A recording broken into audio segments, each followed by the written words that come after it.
Hello everyone. How are you? Hope you are doing good. Okay. So today we are going to start off with chapter 1, graphs in economics. तो ये chapter हमें क्यों पढ़ना है? What is the requirement of studying this chapter?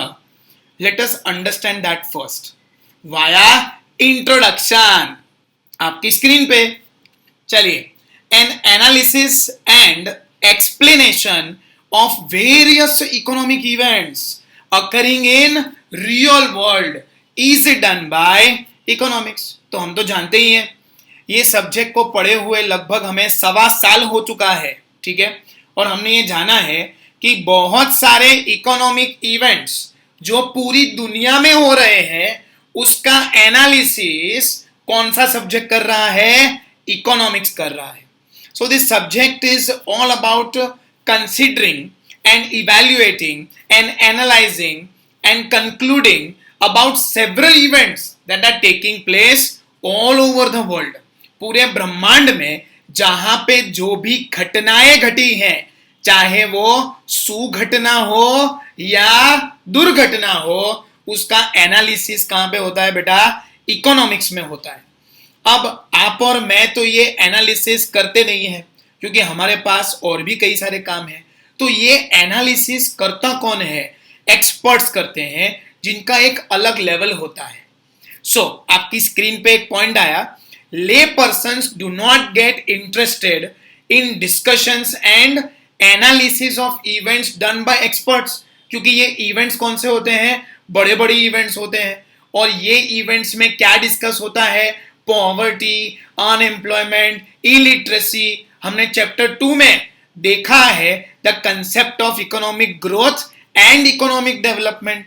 For a layman growth and development were the same, but economics के लिए growth अलग, development अलग. साथ ही साथ उसको मेजर करने के लिए कई सारे टूल्स बता के रखे थे आपको, indicators of growth and development, जिसमें हमने क्या देखा था? Per capita income, national income, human development index, physical quality of life index.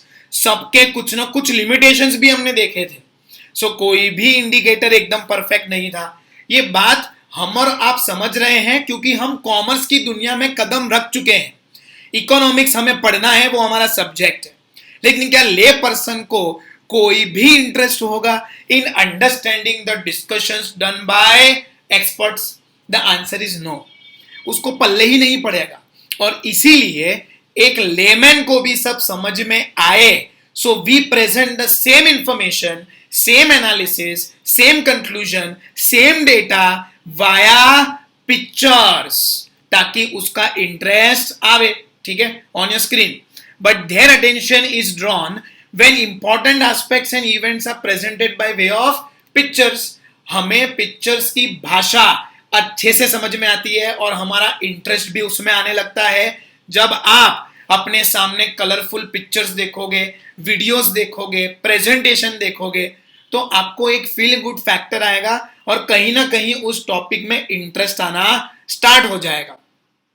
हालांकि आप लोग तो फिर भी पढ़े लिखे हैं, तो पढ़ के उसको समझ सकते हैं, but you feel better when the same information is presented to you with pictures, with colorful things. हमारी टेक्स्ट बुक पूरी ब्लैक एंड व्हाइट है, कहीं पे कोई पिक्चर्स नहीं है, फिर भी उसको पढ़ पढ़ के हम समझने की कोशिश तो कर रहे हैं ना.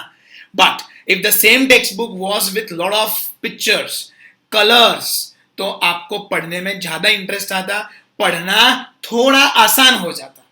ठीक है, प्रोवाइडेड हमको पढ़ना है तो. ठीक है, lay persons are not at all interested in knowing कि इकोनॉमी में क्या चल रहा है, दुनिया का इकोनॉमिक्स क्या कहता है. तो वो इंटरेस्ट को कल्टीवेट करने के लिए government, advertisement agencies, experts, economist, they try to present the same information through graphs and diagrams, ताकि पब्लिक उसको अच्छे से समझ सके. ठीक है, दूसरी एक बात, हम सब कहीं ना कहीं टेक्स्ट में इन्वॉल्व हैं. टेक्स्ट बुक नहीं, text, return text. We send text messages to all our friends or a few friends, and we continuously for hours have developed a habit of chatting with people. अब उसमें it is very irritating when the opposite party with whom you are chatting just sends you text message. इसीलिए उस communication में ध्यान डालने के लिए आप भी क्या करते हो, इमोजीज का इस्तेमाल करते हो. साथ ही साथ कहीं पे कोई टेक्स्ट लिखा हुआ है, उसको अच्छे से प्रेजेंट करने के लिए उसके साथ अलग अलग एक्सप्रेशन वाले पिक्चर्स भी अगर रखोगे तो कम्युनिकेशन ज्यादा इफेक्टिव होगा. और ऐसे कई सारे सिंबल्स हम अलग अलग जगह पर देख चुके हैं, उसको समझ चुके हैं. A few of them I will bring in front of you on the screen right now. क्या सिंबल है ये? टॉयलेट का सिंबल है. कई लोग इंग्लिश टॉयलेट कैसे यूज करने का उनको आता नहीं है, और ये एक्सपीरियंस कई जगहों पे लोगों को हुआ होगा. बराबर. तो साफ साफ इंस्ट्रक्शन बता के रखा हुआ है. This type of pictures are more seen in developing countries, जहां पर गामठी लोग, गवार लोग को बताना पड़ता है कि इंग्लिश टॉयलेट उपयोग कैसे होता है. सो जो पहला पिक्चर है ऐसा उल्टा बैठ के वो कर रहा है, वैसे नहीं करने का. दूसरे पिक्चर में उस सिंक के ऊपर वो चढ़ जाता है, वैसा भी नहीं करने का. और जो थर्ड वाली पोजीशन है, ठीक है, जो कैंसल वाली पोजीशन है थर्ड, ये पोजीशन में बच्चे करते हैं. बड़ों को ऐसे बैठने की जरूरत नहीं है. But we Indians are habituated to Indian arrangements, है ना, जहां पर ऐसा इंग्लिश टॉयलेट कई लोगों ने इस्तेमाल नहीं किया होता, तो उनको समझाना पड़ता है कि what is the correct position. अब जो करेक्ट पोजीशन है वो आपकी लेफ्ट साइड पे है, और वो बढ़ा दिखा के भी रखा हुआ है कि बैठना ऐसे है. बाकी तीन जो आपको नहीं करना है वो छोटे छोटे डायग्राम से प्रेजेंट करके रखा हुआ है, because that is not important. What is important? The position on the left. कई लोग जो जंगल से आते हैं वो ये भी समझ सकते हैं कि टॉयलेट का जो साधन है it is used for cleaning your shoes. उसमें ऐसा पैर डाल के हम शूज को भी धो सकते हैं, ऐसा भी लोग समझ सकते हैं, है ना. समझने के लिए तो बहुत कुछ है भाई, लेकिन आपको ये इंफॉर्मेशन अगर इफेक्टिवली प्रेजेंट करनी है तो ये डायग्राम से तुरंत समझ में आ जाएगा. बाकी अगर उसको समझाने बैठोगे ना तो बहुत कुछ बोल बोल के समझाना पड़ेगा. So to make this information absolutely clear, we used a small diagram, ठीक है, पिक्चर. फिर आपने ये भी देखा होगा, कोई भी स्कूल होती है तो उसके रोड के साइड पे ऐसा एक बोर्ड आपने देखा होगा, साइनेज देखा होगा, जिसमें लिखा है स्लो डाउन, स्कूल अहेड. मतलब बच्चों का आना जाना उस रोड पे लगा रहेगा, बच्चे रोड क्रॉस भी कर रहे होंगे, ठीक है. So all the cars, all the vehicles, all the trucks are suppose to slow down before the school, क्योंकि बच्चों का हमें ध्यान रखना है, उनका एक्सीडेंट नहीं होना चाहिए. अब ये तो आपने कई जगह पर देखा होगा, क्योंकि we are all concerned about safety of children. But ऐसा ही बोर्ड आपने किसी यूनिवर्सिटी के आगे नहीं देखा है, किसी गर्ल्स कॉलेज के आगे नहीं देखा है. खैर गर्ल्स कॉलेज के आगे तो रखने की जरूरत भी नहीं है, क्योंकि वहां पर vehicles automatically gate slowed down. ठीक है, समझ में आ गया क्यों. सो व्हेन यू से कि यही पिक्चर, ये पिक्चर है, वो बच्चे भाग रहे हैं, मतलब वो ये दिखाने की कोशिश कर रहे हैं कि चिल्ड्रन में B crossing the road, they may be playing outside, तो आपका व्हीकल स्लो डाउन रखो ताकि एक्सीडेंट ना हो. जिसको पढ़ना नहीं आता वो ये डायग्राम देख के भी समझ लेगा कि आगे भीड़ भड़का हो सकता है, तो मैं अपनी गाड़ी थोड़ी स्लो कर दूं. ठीक है, चलिए फिर आगे. ये भी आपने कई जगह पर देखा होगा, रेस्टोरेंट्स में आप जाते हैं, होटल्स में जाते हैं, वहां पर male toilet is separate from female toilet, let us say. तो उस केस में देखो प्रेजेंटेशन करने का तरीका कैसे चेंज हुआ. जो राइट साइड वाला डोर है वहां पर क्या लिखा है, ब्ला, मतलब एक शब्द बोल के बैठ जाने का.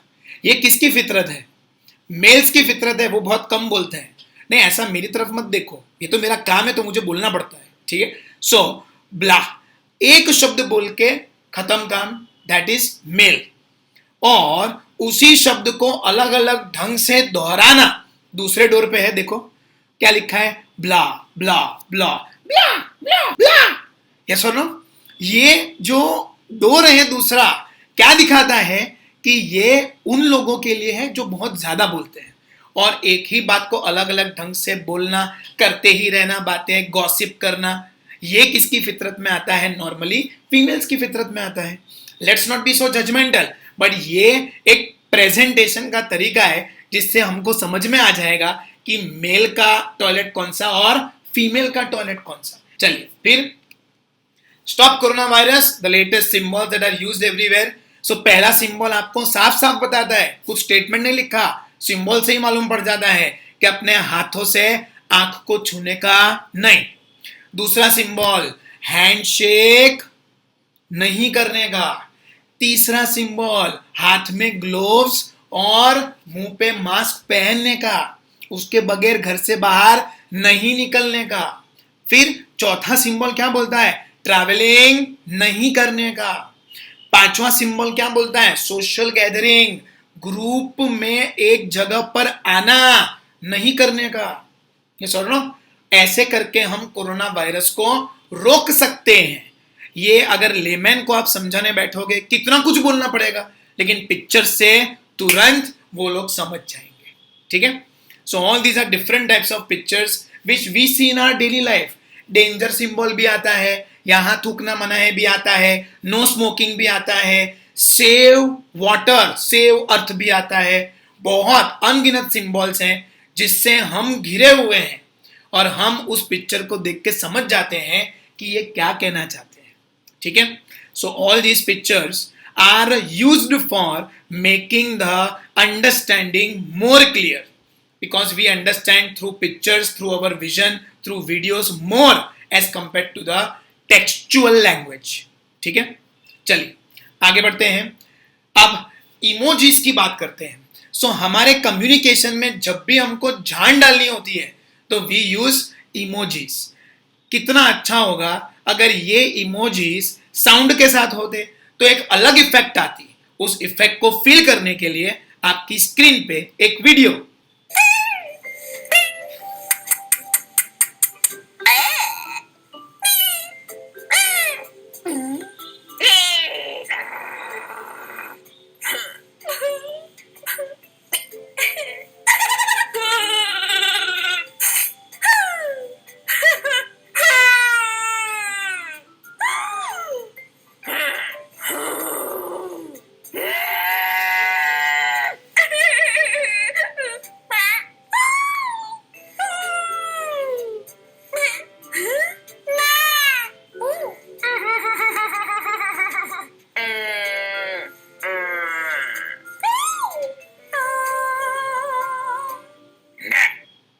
अगर ये इमोजीज ऐसे साउंड के साथ आते तो आपका कम्युनिकेशन और बेटर हो सकता था.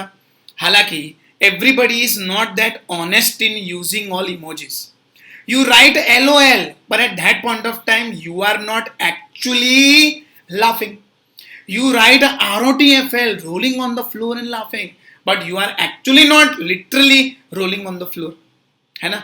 कई लोग सैड होते हैं फिर भी स्माइली का फेस भेजते हैं. ठीक है. सो कम्युनिकेशन को मिसगाइड भी किया जा सकता है by using pictures, but we as individuals are going to use pictures in economics to present the information in a better way. अब हमारे लिए जो पिक्चर्स हैं वो क्या होंगे on your screen? Generally, two types of pictures are used to depict information which are diagrams and graphs. अब एक क्वेश्चन आएगा, सर डायग्राम का मतलब क्या, ग्राफ का मतलब क्या? दोनों है तो pictorial presentation he, but economics में इन दोनों को सेपरेट माना गया है क्योंकि इनके पर्पस भी सेपरेट है. So diagram means pictogram, pie diagram, bar diagram etcetera. ठीक है. आपके सामने अभी एक पिक्टोग्राम है जिसमें एवरेज टाइम स्पेंट ऑनलाइन 2002 में कितना बोला है? 9.8 आवर्स पर वीक. और 2012 में वो कितना है? 20.5 hours per week. Look at the increase just in a span of 10 years. और अगर मैं 2020 की बात करूं, so 2002 में 9.8 आवर्स पर वीक है ना, अब उसको आप कर लो 9.8 आवर्स पर डे. और ये आप लोग कर ही रहे हैं. 5 घंटा स्कूल में, 3 घंटे के लेक्चर्स, 1 घंटे का जूम, 2 घंटे के जूम कभी कभी, सो 5 और 5 10 घंटे। फिर अपना एंटरटेनमेंट भी साला कहाँ पे होता है, ऑनलाइन ही होता है। सो आप इस ऑनलाइन सिस्टम में इतने घुस चुके हैं कि आपका जो स्क्रीन टाइम है, ऑनलाइन जाने का टाइम है, वो बहुत तेजी से बढ़ चुका है। ये एक इंफॉर्मेशन को प्रेजेंट करना था और इस इंफॉर्मेशन को हमने ऐसे प्रेजेंट किया, by showing pictures, by showing number of watches. क्योंकि क्या प्रेजेंट कर रहे हैं हम, टाइम, और टाइम आपको कहां देखने को मिलता है, घड़ी में। सो ये एक इफेक्टिव तरीका होगा प्रेजेंटेशन का, ठीक है। So this is a pictogram which is nothing but a diagram. लेकिन ग्राफ्स ना थोड़े कॉम्प्लिकेटेड होते हैं क्योंकि उसमें X axis, Y axis, quadrant 1 2 3 4। सो आपके सामने एक टाइम सीरीज ग्राफ मैंने रखा हुआ है जो दिखाता है कि 2 लाइन्स हैं कुछ, ठीक है। एक कंपनी ए की है, दूसरी कंपनी बी की है, उनके परफॉर्मेंस को इवैल्यूएट किया जा रहा है based on some data which is given by the company. It may be the sales, it may be the profit, it may be the human resource management, it may be their resource enhancement, कुछ भी हो सकता है। So, graph को समझना थोड़ा सा complicated होगा, लेकिन डायग्राम्स आपको तुरंत समझ में आ जाएंगे। अब अच्छी बात क्या है कि हमको सिलेबस में क्या है, डायग्राम्स हैं, ग्राफ्स को डिटेल में करना सिलेबस में नहीं है। ऐसा मत सोचना कि यहां डायग्राम्स ही हम करेंगे। डायग्राम्स और ग्राफ दोनों को समझना है, दोनों का मीनिंग है, दोनों का डिफरेंसेस है, सब है। लेकिन प्रैक्टिकली हमें एक्सरसाइज किसकी करनी होगी, प्रैक्टिकली हमें ड्रॉ क्या करना होगा, डायग्राम। उसमें आपको ग्राफ्स ड्रॉ नहीं करने हैं इन इकोनॉमिक्स, क्योंकि वो काम ऑलरेडी आप स्टैटिस्टिक्स में कर चुके हैं 11th स्टैंडर्ड में, ठीक है। Understood. So graphs and diagrams, introduction, meaning, differences, everything is there in your syllabus. Syllabus में खाली उसकी प्रैक्टिस नहीं है, वो भी खाली किसकी प्रैक्टिस नहीं है, ग्राफ की प्रैक्टिस नहीं है, डायग्राम तो प्रैक्टिस करने पड़ेंगे। Okay, understood the concept and the introduction of this chapter. So what is the conclusion, we want to present all information in a better way, that is why we are using graphs and diagrams in economics, ताकि लोगों का interest आवे। Okay, चलिए तो ये लिख लेंगे left side पे जो है इंट्रोडक्शन पूरा, ओके, और आगे बढ़ेंगे। Now we talk about the differences between diagrams and graph. सबसे पहला, data. So diagrams are for which data, diagrams are used for explaining self explanatory data है, एक्सप्लेनिंग सेल्फ एक्सप्लेनेटरी मतलब आप वो डायग्राम खाली सामने रख दोगे ना, बंदा अपने आप समझ लेगा कि क्या वो डायग्राम दिखाना चाहता है, ठीक है। और अब बात करते हैं ग्राफ्स की। तो graphs are used for explaining non self explanatory data, मतलब ऐसा डेटा जो आप खुद से समझ नहीं सकते, आपको किसी की हेल्प की जरूरत पड़ेगी टू एक्सप्लेन यूर ग्राफ, या आपको नॉलेज की जरूरत पड़ेगी to understand the meaning of graph, या ये ग्राफ क्या कहना चाहता है वो समझने के लिए आपको किसी की हेल्प की जरूरत पड़ेगी, किसी इंसान की या किसी सब्जेक्ट के नॉलेज की, ठीक है। चलिए let us see a few examples. पहला डायग्राम देखते हैं। तो आपके सामने एक डायग्राम मैंने रख दिया जिसका नाम है पाई डायग्राम, और ऊपर हेडिंग क्या दिया है देखो, फेवरेट टाइप ऑफ मूवी। लोगों से पूछा गया कि आपका फेवरेट टाइप क्या है मूवी का, इधर it can be comedy, so comedy 20% लोगों ने बोला, फिर दूसरे लोगों ने बोला एक्शन, मतलब 25%, नहीं वो एक्शन नहीं, एक्शन मतलब जो वायलेंस होता है ना वो। उसके बाद रोमांस, 30% लोग को रोमांस पसंद है, ठीक है, शाहरुख खान, शाहिद कपूर टाइप्स, ओके। फिर ड्रामा, वो खाली 5% लोग को ही पसंद है। और साइफाई मतलब साइंस फिक्शन मूवीज, वो 20% लोग को पसंद है, जो थोड़े इंटेलेक्चुअल होते हैं, है ना, जिनको देख के समझ में नहीं आता कि साला चल क्या रहा है। So that is for a layman, but those people who are interested in these subjects, they will be able to understand those kind of movies very easily, और ऐसे 20% लोग मार्केट में हैं भी।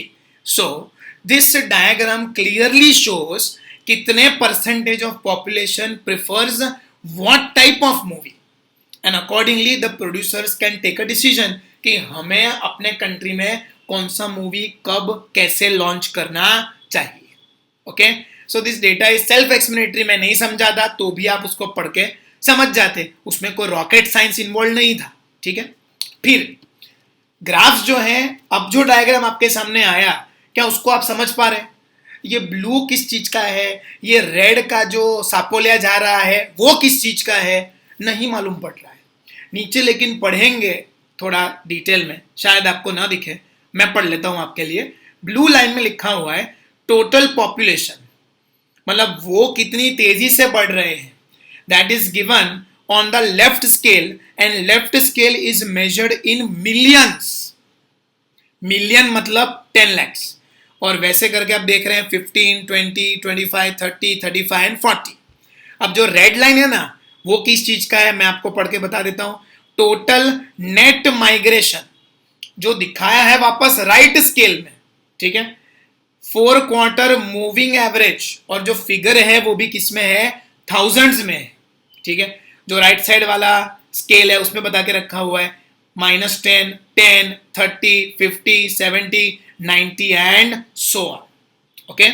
सो आपको ये ग्राफ में क्या दिखाया है, पॉपुलेशन कितनी तेजी से बढ़ रहा है, reflected by the blue line और द ब्लू एरिया, ठीक है, और जो माइग्रेशन है वो किस हिसाब से आगे बढ़ रहा है, वो डिक्रीजिंग है, इंक्रीजिंग है, ऊपर नीचे आता जाता रहता है। और ये समझना थोड़ा कॉम्प्लिकेटेड है, अभी भी आपको ये समझ में नहीं आया है कि ये इंफॉर्मेशन एग्जैक्ट किस चीज की रिफ्लेक्ट करने की कोशिश है, और हमें समझना भी नहीं है क्योंकि graphs are not a part of our syllabus as far as practising is taken into consideration. So in short, ये पॉइंट में हमको ये समझना है कि diagrams are self explanatory, easy to understand, किसी की जरूरत नहीं हमें समझने के लिए, लेकिन ग्राफ्स को समझने के लिए उस एक्सपर्ट की जरूरत होगी जिसने उस ग्राफ को डिजाइन किया है, ठीक है।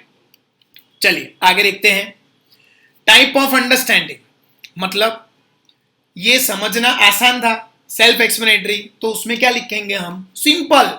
So diagrams are simple and can be understood even by a layman, layman मतलब कॉमन मैन, और ग्राफ्स हैं वो क्या होंगे, कॉम्प्लेक्स होंगे, and generally are not used for conveying information to general public. So graphs are something that are going to be used internally, और जो diagrams हैं वो सिंपल होते हैं, इसीलिए आम जनता के सामने उसको हम रख सकते हैं। सो आपने पाई डायग्राम कई बार टीवी पे, न्यूज चैनल्स पे देखा होगा, बार डायग्राम देखा होगा, लेकिन ऐसा ग्राफ ना आप देखोगे, न्यूज चैनल्स पे ही देखोगे, but it is for specific news channels like CNBC, जहां पे शेयर बाजार रिफ्लेक्ट होता है, कंपनी का जो शेयर प्राइस है वो ऐसे ग्राफ से प्रेजेंट होता है, which is very complicated, and who is going to see that particular channel, only experts, people like you and me who are away from the share market will not be interested in watching CNBC TV और CNBC आवाज, उसका analysis हमें कोई interest ही नहीं है। So graphs are presented in front of knowledgeable people who have knowledge in that particular topic, जबकि diagrams can be presented in front of any people who are even not belonging to that particular subject.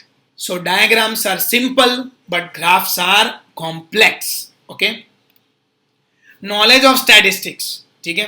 So diagrams simple हैं तो उसके लिए statistics के knowledge की कोई requirement ही नहीं है ना, बट ग्राफ्स को समझने के लिए हमें स्टैटिस्टिक्स का नॉलेज चाहिए होगा, मीन क्या है, मीडियन क्या है, मोड क्या है, मूविंग एवरेज क्या है ना, ज्योमेट्रिक मीन क्या है, क्वार्टाइल डिविएशन क्या है, स्टैंडर्ड डिविएशन क्या है, वो हमें देखना पड़ेगा। क्वाड्रेंट 1 क्या है, क्वाड्रेंट 2 क्या है, 3 क्या है, 4 क्या है। Quartile and quadrant are different. Quartile is measure of dispersion, but quadrant is the type of graph कि आप कौन से क्वाड्रेंट में है। अगर मान लो आप अपर लेफ्ट साइड है तो it reflects positive negative, upper right side है positive positive, lower right side है तो पॉजिटिव नीचे नेगेटिव, और एकदम लेफ्ट साइड है बराबर नीचे वाले लेफ्ट साइड है तो उसमें आएगा नेगेटिव नेगेटिव, है ना। सो 4 क्वाड्रेंट्स होते हैं, ये आपने स्टैटिस्टिक्स में पढ़ा था। सो उसका नॉलेज चाहिए होगा टू अंडरस्टैंड ग्राफ्स, जबकि वो नॉलेज की कोई रिक्वायरमेंट नहीं है अगर हम डायग्राम सिंपली देख रहे हैं, ऑब्जर्व कर रहे हैं तो। ठीक है, understood? So 3 points we have seen: data, type of understanding, knowledge of statistics. इतना पूरा आप लिख लेंगे। ठीक है, ये डिफरेंसेस आगे और भी हैं, ये पहले 3 पॉइंट है जो हमने देखे हुए हैं। ठीक है, तो लिख लो उसको, फिर हम आगे बढ़ेंगे। चलो, next points, diagrams and graphs continued. चौथा पॉइंट है used by, diagrams are used by whom? Advertising agencies and government organisations. मतलब यस, ये सोशल मीडिया का डेटा पूरा आपके सामने रख दिया है। इंस्टाग्राम ने सर्वे करवाया था क्योंकि वो सबसे आगे है। ठीक है, और ये सर्वे किस चीज का है? Percentage of college students that engage with different brands. College में जाने वाले बच्चे सबसे ज्यादा किसका इस्तेमाल करते हैं? इंस्टाग्राम का। फेसबुक का सेकंड लार्जेस्ट है, 50% of them use. Twitter 30%, YouTube 26% और स्नैपचैट वॉज ओनली 19%। ये सर्वे कितना सही है कितना नहीं, that we are not bothered right now, and the trends keep on changing from time to time. So Instagram इन सबके बाद आया था, फिर भी सक्सेसफुल हुआ। It is at the maximum these days. और यही डेटा अगर आप मान लो पेरेंट्स में सर्वे करवाएंगे ना, तो उसमें Facebook will be the highest, क्योंकि पेरेंट लोग का इंस्टाग्राम पे अकाउंट होता नहीं है, मॉडर्न पेरेंट्स का होता है।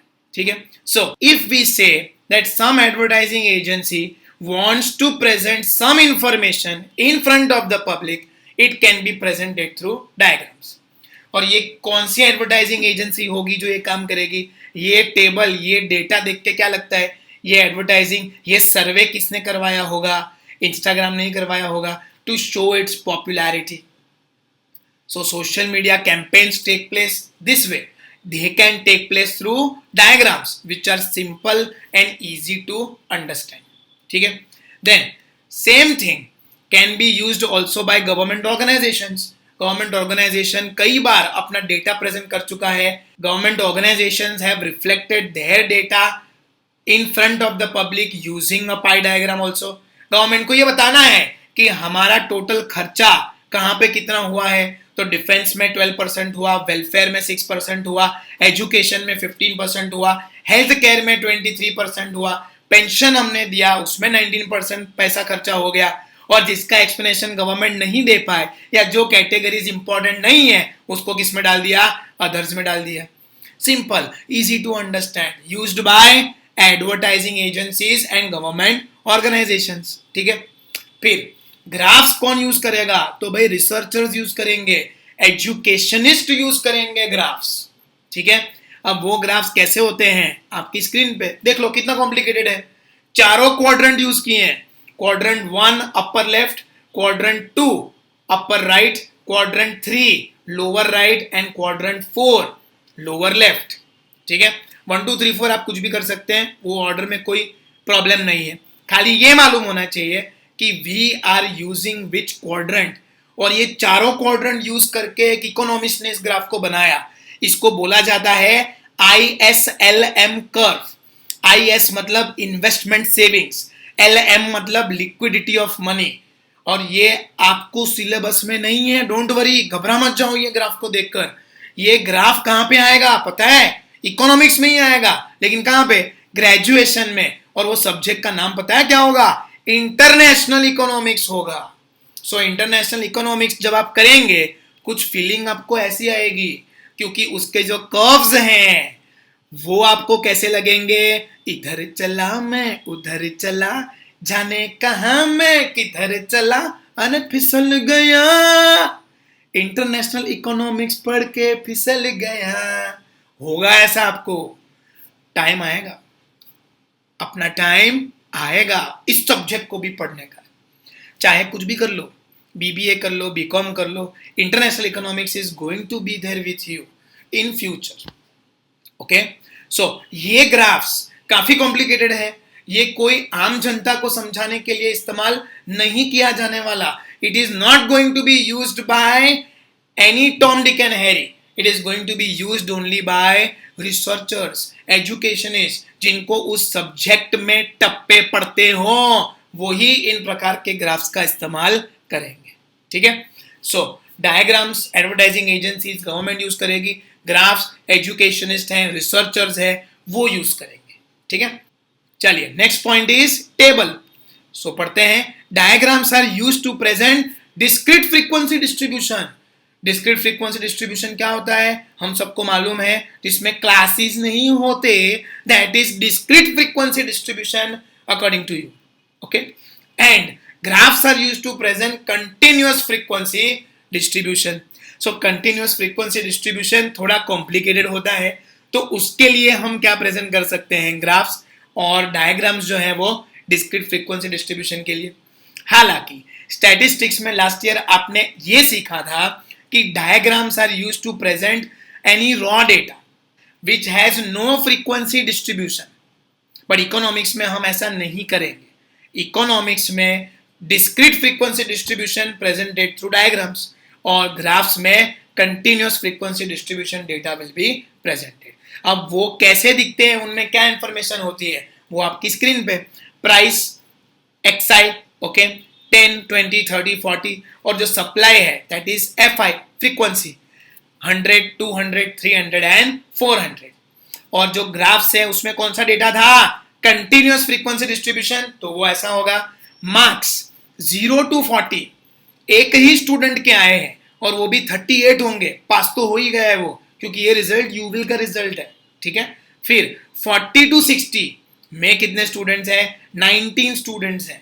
60 to 80 में कितने हैं, 30 हैं, और सबसे ज्यादा किस में है, 80 to 100, 50% of the population gets marks between 80 to 100। ये यूविल का ट्रेंड रहा है, और आपको भी इस ट्रेंड को फॉलो करना है। अगर रिड्यूस सिलेबस हो गया तो डेफिनेटली करना ही चाहिए। सो और नहीं हुआ तो भी करेंगे हम, डोंट वरी। ठीक है, प्रोवाइडेड आप सबको रेगुलर लेक्चर्स देखने होंगे, जूम सेशंस अटेंड करने पड़ेंगे, मेहनत करनी पड़ेगी घर पे उतनी ही जितनी हम अपने क्लास से कर रहे हैं, तो डेफिनेटली हम ये ऑब्जेक्टिव अचीव कर पाएंगे। सो ये आपके सामने डेटा जो आया वो किसका है, कंटिन्यूअस फ्रीक्वेंसी डिस्ट्रीब्यूशन का है। कंटिन्यूअस क्यों, क्योंकि उसमें क्लासेस हैं, और डिस्क्रीट क्यों, क्योंकि सीधा एक्सआईएफआई है।